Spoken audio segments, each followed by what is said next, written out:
protect and defend the Constitution. Barely after Museveni captured power in 1986 after the Luwero Bush War, the country was sucked in a welter of rebellions that sprouted in the north and northeastern parts of the country. The Teso sub-region fed off a sustained livestock industry which brought prosperity in the pockets of households. But an insurgency broke out between the NRA and the Uganda People's Army, led by Obote II State Minister for Defense, Peter Otai. I played perhaps the biggest part in the removal of Amin. Under Obote II, the Teso wielded considerable influence in government, and hundreds were enrolled in the paramilitary police called Special Forces. When the NRA took over power, they purged the force and rebel fighters were given senior ranks and coveted positions. In the process of nipping in the bud, Peter Otai's led rebellion and other lesser rebel groups, egregious human rights violations were committed by NRA, including the Mukura massacre, when hundreds of people were burnt alive in train wagons.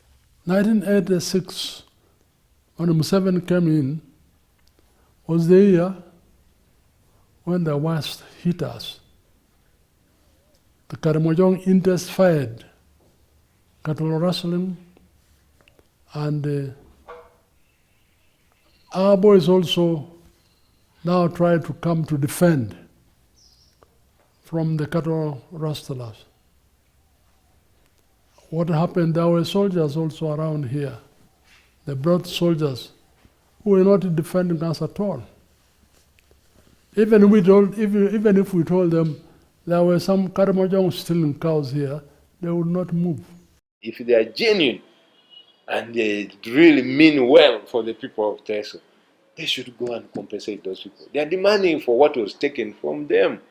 They are not asking for political reward. They are saying, please, NRA soldiers. And we knew them. People of Teso can name you. Bunyenyenzi, who went to Rwanda and died, he was commanding. He took a lot of people, gathered, the Kakas, who went to Rwanda, they were Kafureka. The Karimajong rustlers exploited the situation to sow mayhem, only for Joseph Kony's Lord Resistance Army to strike. Until 2002, the sub-region was under the clutches of rebellion as graves littered the desolate landscape. Teso prided in the Zebu cattle, famous for their hump and known to survive and reproduce under semi-arid conditions when grass and water are in scarcity. However, 93% of the Zebu cattle stock, more than 500,000, were wiped out during the insurgency between 1987 to 1992, stolen by both the NRA commanders and the Karimajong. Coupled with the worsening climate conditions, today the poverty incidence in Teso stands at 28% according to a 2018 Uganda Bureau of Statistics survey. Recently, government attempted to diversify the economy of the sub-region by setting up a fruit factory.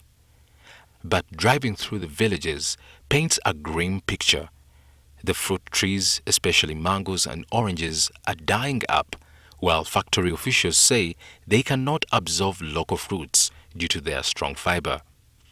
When the entire northern Uganda was pacified, President Museveni in 2005 floated the idea of government paying reparations to Acholi, Lango and Teso for property lost during the insurgencies since 1986. Francis Akorikin, the incoming LC5 for Kaperebyong district, says the compensation is a remorseful act meant to atone for the sins of the regime. And it is even more pronounced the fact that between 1986 and 1990, that's the time when we lost the highest amount of cows in the region. And therefore, that's why people have been squarely putting this matter into the hands of NRM government. Because while Karimajong had guns as early as 1970s, the amount of rustling became so intense, more thick and deep during the time of this government. By having different groups, government found it much more also easier to choose whom to negotiate with. So in that regard, it created also room for government to escape. Since then, the matter has usually appeared on the government's blueprint, especially during campaign seasons, While campaigning in Soroti last year in November, Teso elders candidly told Museveni that he should forget about their vote if the matter is not expedited. Museveni promised to prioritize the compensation. Barely after this pronouncement, the Justice Ministry of January 7th hurriedly placed adverts in the dailies detailing the release of 10 billion Ugandan shillings as initial payment for war debt claimants. Officials also rushed to Teso to pin lists of claimants across villages as a show of commitment towards the pledge. 2 months after the pause, there is little progress in regard to the payment of the funds. We must compensate this. It has made us fail now to educate our children. You see, the education now is very expensive, especially university education. You cannot take your child to a university when you don't have cows. Here, it is only people who have got cows who can succeed to take their children to higher studies. Others have remained at home. We want government to compensate all the households in the region. There, we will be able to deal with issues of equity and fairness, because the current methodology that all different groups are pushing for is unfair, it's discriminatory. Because even then, it is possible that even when you scrutinize the list, many of them are retired civil servants, retired old people, with a few ordinary peasantry. 5 billion was released in 2015 for verification, because that was now the issue. The Attorney General came to court with and said, we cannot pay because the people of Teso are not verified. There are exaggerated claims, there are so forth, there are people who were not even affected, they are in the list. And we agreed and said, let's do the verification jointly with all the... So 5 billion was released, and the Minister of Teso Affairs then involved us, Honorable Among Inaporo, and the entire team and Attorney General and so forth. Unfortunately, Attorney General goes quiet on getting the money. When they got the money, the next thing I heard is they bought the vehicles for verification. So they bought vehicles, pickups, and for verification. In a statement to NTV, the Justice Ministry said verification was done by an internal team together with officials from the Ministries of Agriculture, Defense, and Teso Affairs, and the genuine claimants have been verified. To complete the exercise, the 334,664 are due to be validated within this financial year 2020-2021 based on biodata including national IDs and letters of administration to establish the genuine claimants and beneficiaries, and at the same time eliminate the ghosts, fictitious claims, multiple claim, exaggerated claims, the statement read. But lawyer Omongole, who has represented claimants for reparations since 2002, says the Attorney General's office, which is handling the matter, is not cooperative. Who are you going to pay? Where is the money going to be? What are we going to do on this? Attorney General's department, the only thing we saw, got lists from the TAPCO group. It ignored the list we submitted under the Directive of Court of nearly 1 million people. Then he picks the 7,500 and goes and puts in every sub-county where you find sub-county is 20, 10 people. That is the list they went and pasted on trees and walls in the sub-county in the Teso, saying now we are better. There was no one seated there for those who say, but I'm missing in the list. Or I am in the list, but my name is not proper. Or what you're stating as my entitlement for compensation is not correct. There was no one. Across the villages, there is a palpable sense of anger and desperation. 60-year-old Stephen Osigire, a resident of Soroti, has been seeking his payment since 1995. Some people were paid, then the rest were not paid now. So when we waited for so long, that's the time when we went to court now. When we went to court, the government even promised to pay us. Osigire's case bears a resemblance with a number of other cases. This has brought a lot of confusion, total confusion, because this is not the first time the lists are brought before us, At some point, the same list was brought and hanged in Asamuk, and we were surprised to see that today, of recent, another list of the same kind has been brought. So when they brought the list for verification, they were going back while telling us that the compensation now will follow, but in vain. Up to when the elections were nearing is when they brought that list. And when we went to the sub-county, they said we were to open accounts whereby we did not even know in which bank we were supposed to open our accounts. And as we had less hopes, we did not even open an account. Those who are having dubious intentions, not to make it as a benefit, that is there. There are those who are for us, for ITESO, but they are shy. And that's why we went to court and we say, court, can you justify our claims? Can you help us? That's where we are. And we are waiting and we don't know what's happening. Omongole said it is becoming painful to see the elderly die without receiving the money they were promised. The Ministry of Justice, however, says these inordinate delays have been caused by lawyers. Both Parliament and Cabinet directed that claimants and beneficiaries are paid directly. This arose because some lawyers and the Claimants Association embezzled funds provided for compensation of their clients and did not effect the compensation payments as assessed and ordered by the court.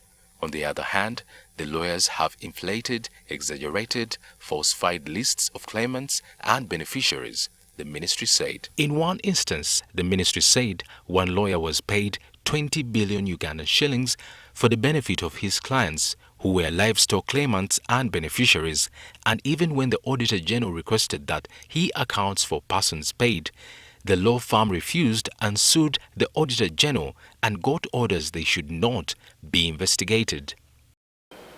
And in Teso, our position is clear. If you want to pay the people direct, the lawyers' costs are a separate issue.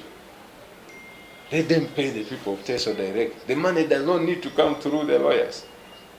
Ask the elders, ask them. They have not even asked one, not even one, that open up an account and we give you money. It has also come to light that a number of factions have emerged. One group, led by Kasilo County MP Elijah Okupa, has been pursuing the reparations in court since 2002, while another group of claimants is under the Teso Animal and Property Compensation. In Luganda, they say bugu si muliro. So for us, we say, if it is true that they are going to compensate, they will compensate.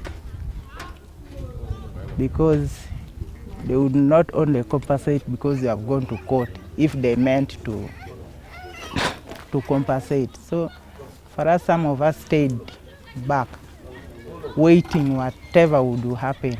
If they have compensated some people, let them receive their money.